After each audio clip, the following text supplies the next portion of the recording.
It really hit me hard when I found out that she was saying that, because this is a woman who didn't know how she was going to eat dinner that night.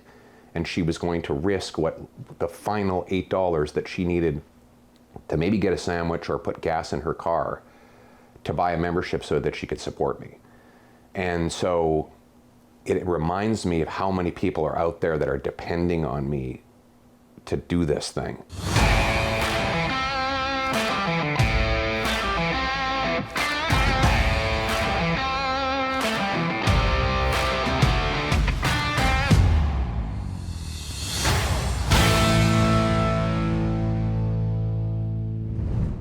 Welcome back to Northern Perspective, everybody. We have a very, very special guest in our studio today.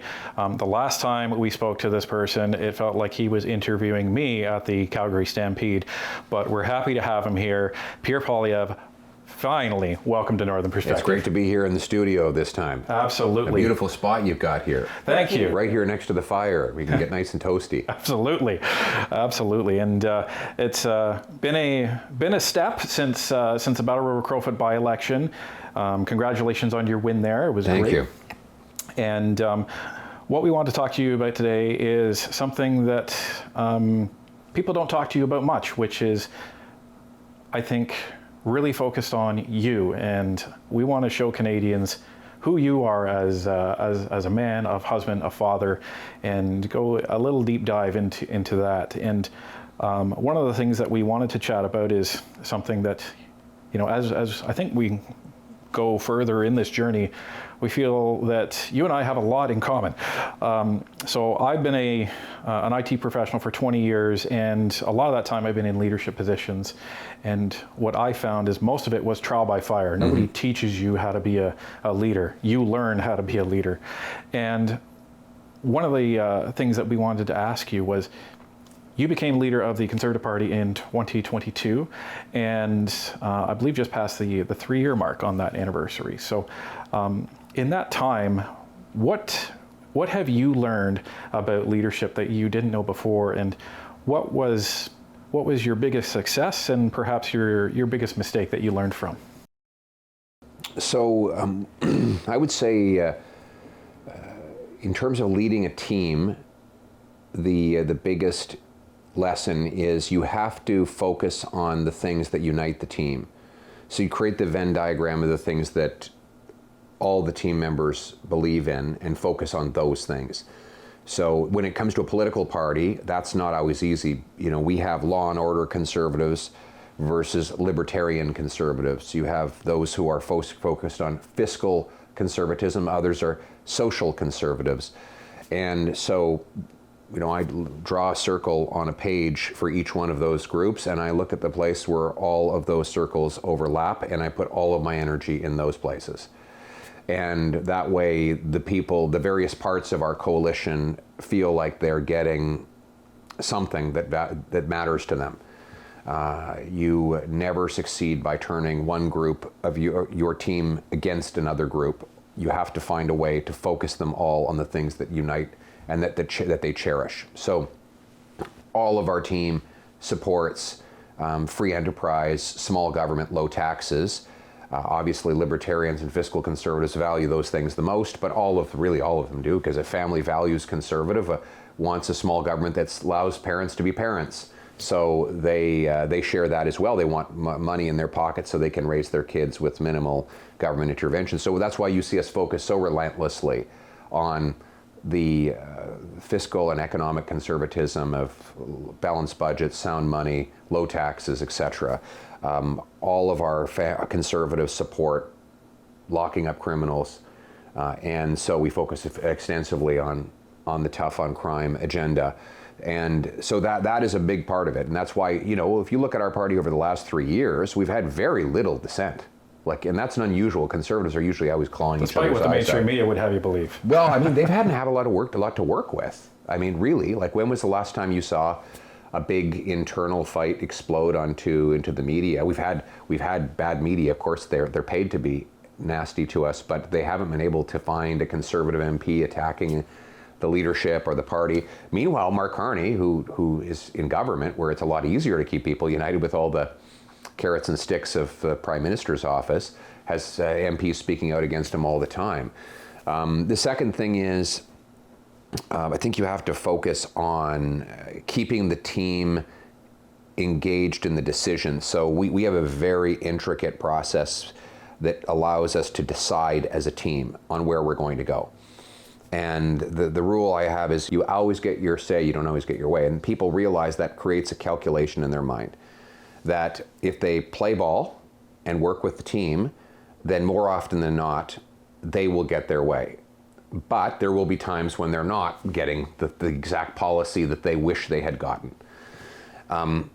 So they know, though, if they break from the team in those rare occasions, then they're going to lose all of the other wins that they would otherwise get. So everyone has a rational calculus to stay as part of a unified entity. And there's a benefit and a drawback. The benefit is your values are multiplied through, roughly 160 other MPs and senators if you stick together. The drawback, of course, is that you have to make compromises of your own so that you can be part of that team. And I think if you keep the calculus such that people always feel like they're winning more than they're losing by being part of the team, then you get teamwork. And that's what we've done. I think we've been a very competent political party and opposition, and that will prepare us for government and waiting staff. So folks will look at us and say, look, they've got it together. This isn't the Jerry Springer show. This isn't, they're not throwing chairs at each other. They've got it together. And this is a group of people who could actually run a $500 billion enterprise called the Government of Canada.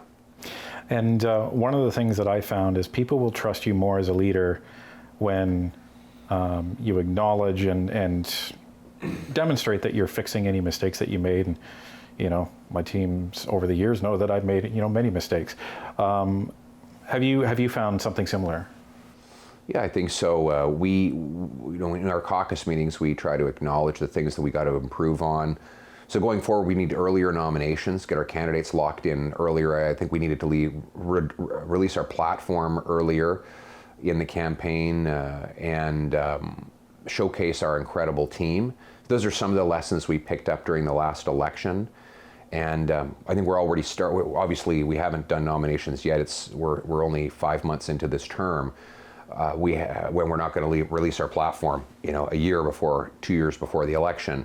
But we are starting to apply a lot of the lessons that we learned in the last election, and I think we're already seeing success. We've had a great return. The fall session has been very good for us. We've had clear messaging on the deficit, on crime, on take-home pay, jobs, immigration. Our message has been very clear, and we're only, 3-4 weeks into the session. So I'm pretty optimistic about how we've launched into the fall session. Well, no matter when you release your platform, you already know that Liberals are going to try and steal it anyway. So that's right. So. That's the challenge. The Prime Minister plagiarist will want to take anything he sees as popular. The trick, though, the thing I point out to people, because there are some voters who probably say, well, you know what, we can get conservative policies through a plagiarizing Liberal government, but here's the problem. It's like when you buy a knockoff watch. You never get all the benefits of the real deal.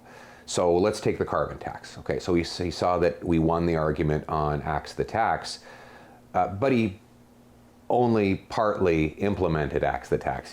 He's removed the consumer carbon tax. Well, he's raising the industrial carbon tax, the fuel standard carbon tax, and so ultimately people are going to pay a carbon tax under the Liberals. Think of the GST off new homes. Well, he's only doing it for first-time buyers. First-time buyers don't buy new homes. Yeah. They buy resales. Well, and they can't even afford a new home anyway. Exactly. And so the second and third-time buyers who are most likely to buy a new home would get nothing. So on pipelines, he stole all our rhetoric on getting things built, but he hasn't done any of the action. The list goes on and on. Bail, he pretends to agree that we need to scrap Liberal bail, but we're 6 months in and it still hasn't happened. So don't buy the knockoff, buy the real thing. In life, I think we come across situations or events that really shape us as individuals. Is there anything in your life that you can think of that you can point to that you believe has made you the man that you are today?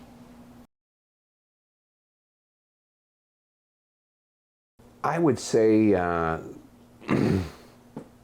there's a lot of things. Growing up in a very modest working class background shaped my underdog mentality. We weren't poor, like my folks were teachers, but I just happened to be born in the worst possible time to live in Calgary.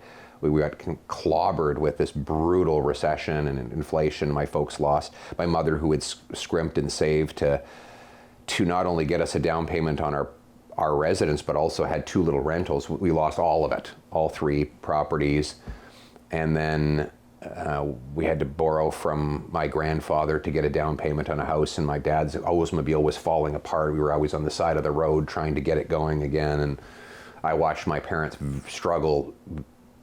They went through real hell in the early 80s, and those were my earliest memories. And then but I grew up with a mentality that if I worked hard, I could do whatever I wanted in Canada. And that has really driven my whole political agenda. It's like, I just want this to be a country where anybody who gets up in the morning and works hard can achieve anything. You don't have to have a ancestral wealth or come from a famous and aristocratic family, have a bunch of special connections. You can just work like hell and achieve things. And I think that I get that from my upbringing. And that comes through in the messaging, and that you want to give that same opportunity to people, because I grew up in very similar circumstances. Mm-hmm. My parents were not well off, and my dad was always swearing, trying to fix the car, because we would always buy these beaters and fix them up, because we never had new cars. So, and I think that taught me resiliency as well, and that is a perfect lead into the next question, because right. In my life, especially in the last year, I was faced with a crucial decision on whether or not to walk away from this channel and walk away from really what Tani and I have put our heart and soul into over the last 3 years. And I had to make a decision what was going to be the best for my family, and also what was potentially going to shape the rest of my life. Have you had a similar situation in politics where you thought of, what, this is it, maybe I should walk away, but then you came to a different conclusion and said, I can't drop this fight? Look, I've been in politics for a long time, so there have been times throughout my political career that I thought, I've had it with this. There's a much easier lives out there. There's a much easier way to go about life. But at the end, I believe in what I'm doing. I think that, if you believe in doing the thing that you do every day, it's easier to keep going. It's not do what you love, it's do what you believe in. Because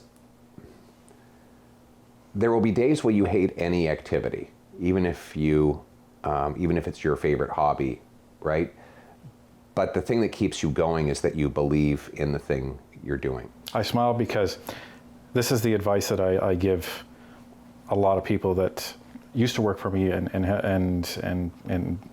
may work for me in the future, is when you stop believing in what you're doing, it's time to do something else. And it's interesting hearing that's mirrored back to me, because that's exactly what it is. And Viktor Frankl, who is probably the greatest psychologist that I'm aware of, he said that a man who has a why can handle almost any what.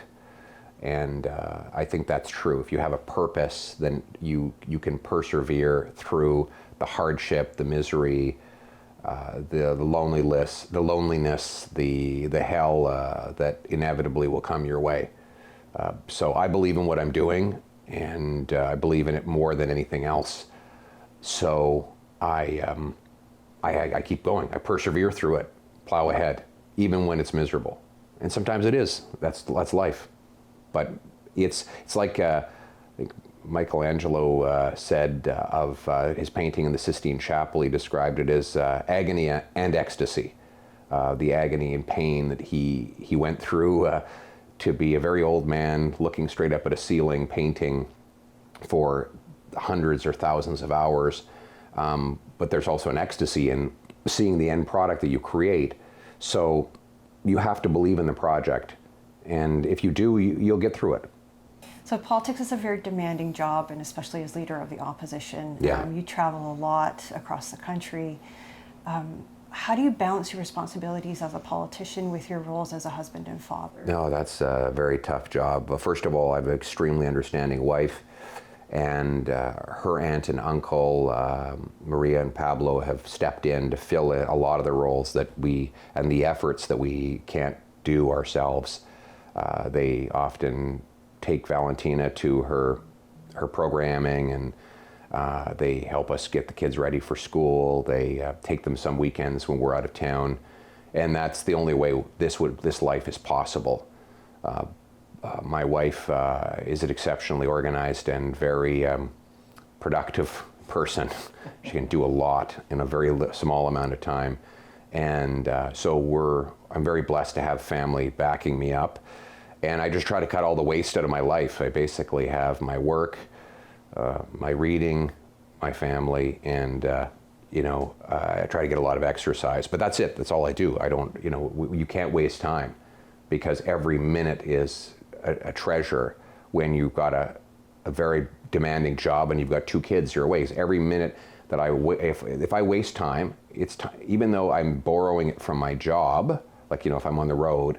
If I start wasting time on the road by watching a stupid video or something, then that's work I'm going to have to do later on, which will be time I'll have to subtract away from my kids. So it creates a time pressure where I remind myself that every minute is valuable. You can't waste time, because that's the one thing in life you can't get back.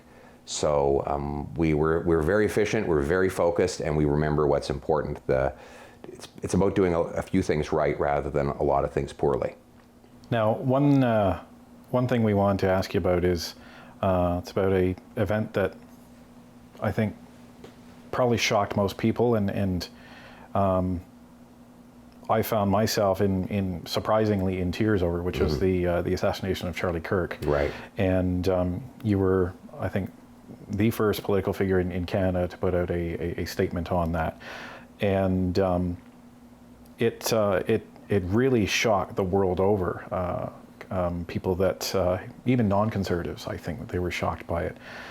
But since that event, does that bring your life, does that bring your family into focus, and has it changed how you view politics even in Canada, considering that there's potential violence against people on the right that are just trying to get a message of common sense out there?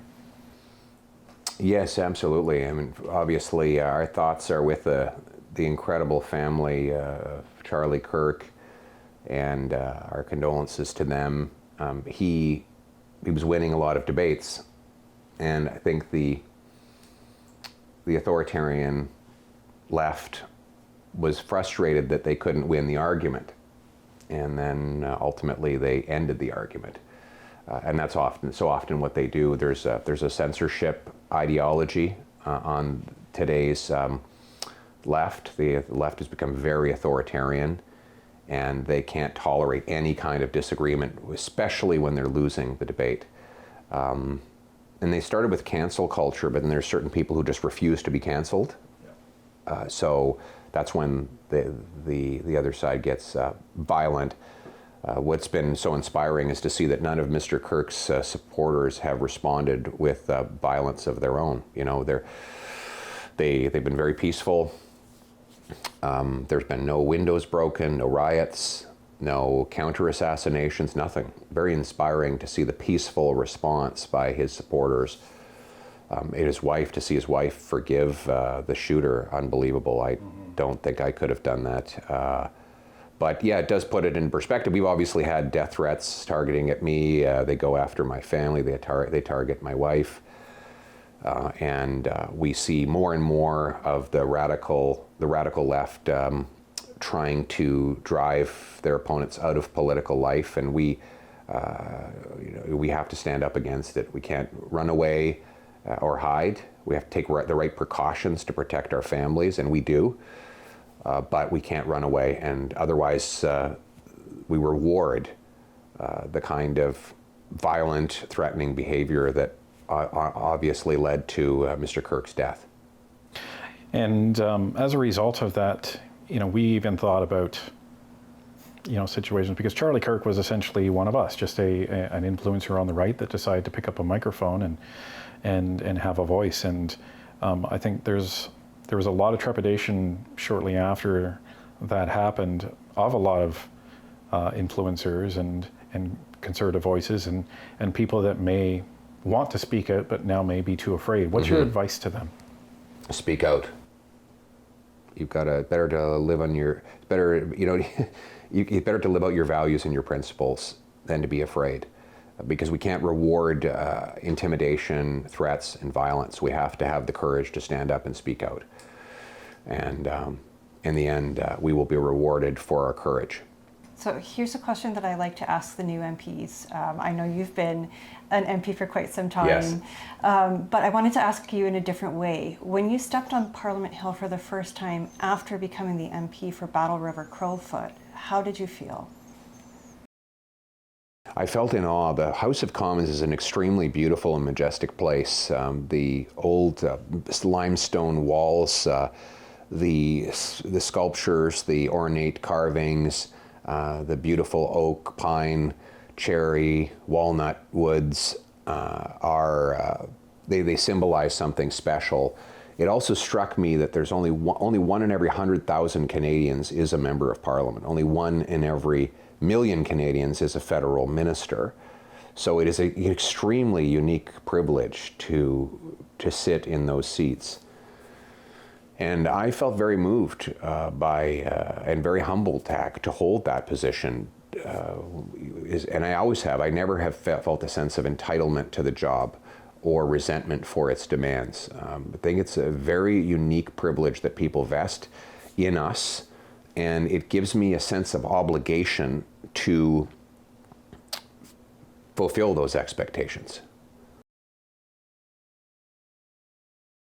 I thought you were going to keep going. That's why I try to keep it concise. I don't want to ramble on too long and put you to sleep. Okay. Concision is a virtue. One of the stories that we always tell on our channel, when people ask us, what's Pierre like? We always tell them, well, you have to meet him. You have to meet him.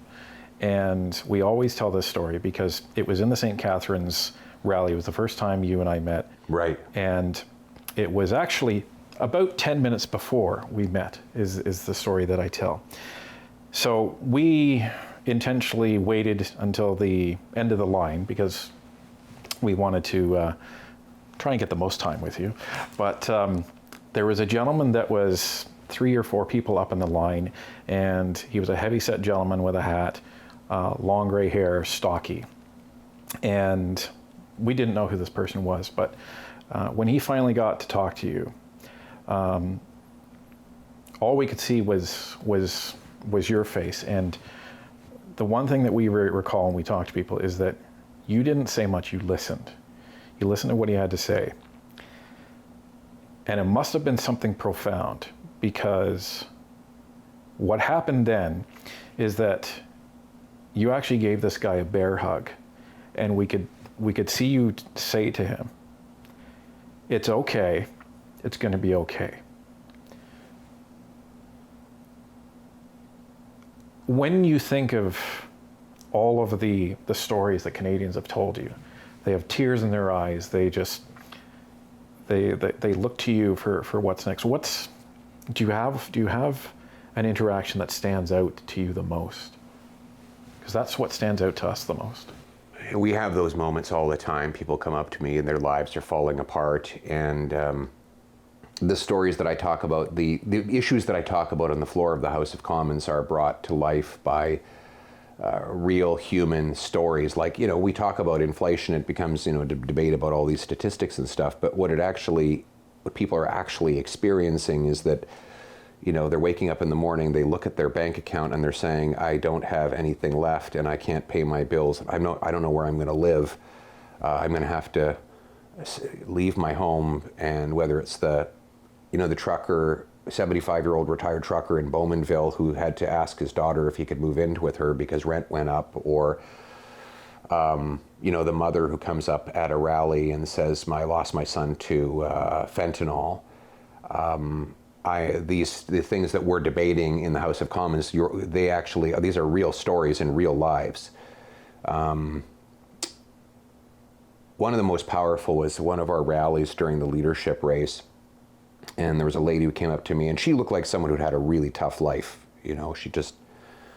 She looked like she'd been through a lot. You can tell. And her clothes were old, and she looked very tired.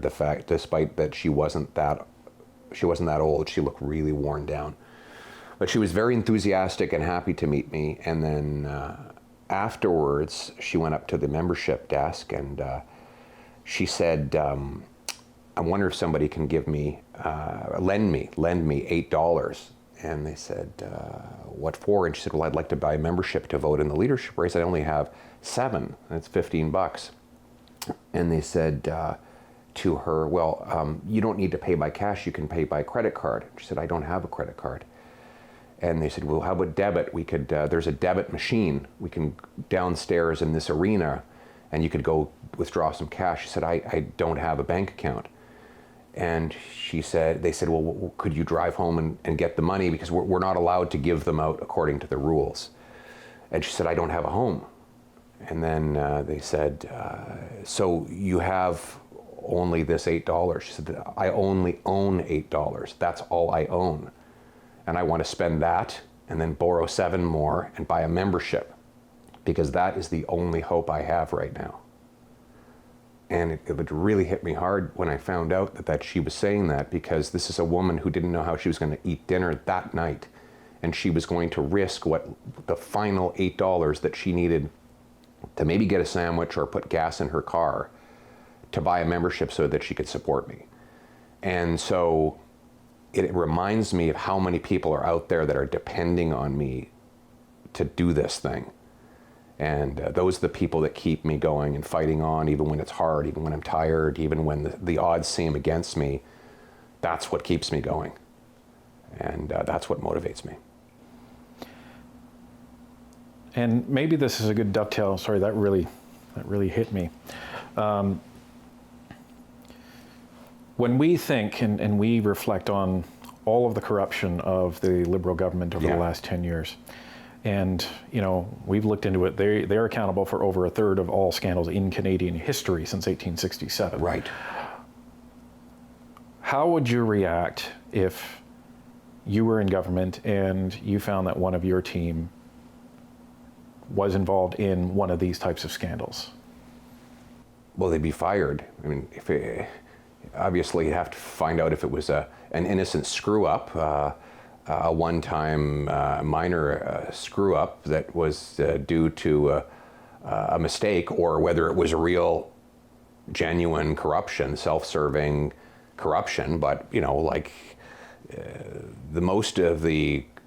of the scandals of the Trudeau era should have been involved jail time. I mean, Trudeau broke the criminal code when he took a free vacation from someone with whom he had government business. It's just it's right there in the criminal code. If the RCMP had been doing its job and not covering up for him, then he would have been criminally charged. And again, he probably violated the criminal code in the SNC-Lavalin scandal. These would normally have led to criminal charges, but of course the RCMP covered it all up, and the leadership of the RCMP is frankly just despicable when it comes to enforcing laws against the Liberal government. But yeah, I would fire them, and in cases like that, I would report them to the police. That's what should have happened, and that's what it's going to happen. We're going to be at a higher standard. Well, hopefully it doesn't happen, that nobody actually puts you in that position. No, it's not going to happen in our case, because we're not going to hire people who are there to rip off the system. So, after all of this, what does being Canadian mean to you?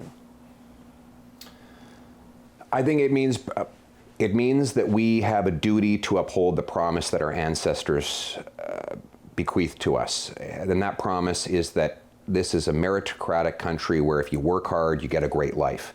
Now that seems like just a practical, transactional thing, but in reality, it is what built the country. It's why we exist.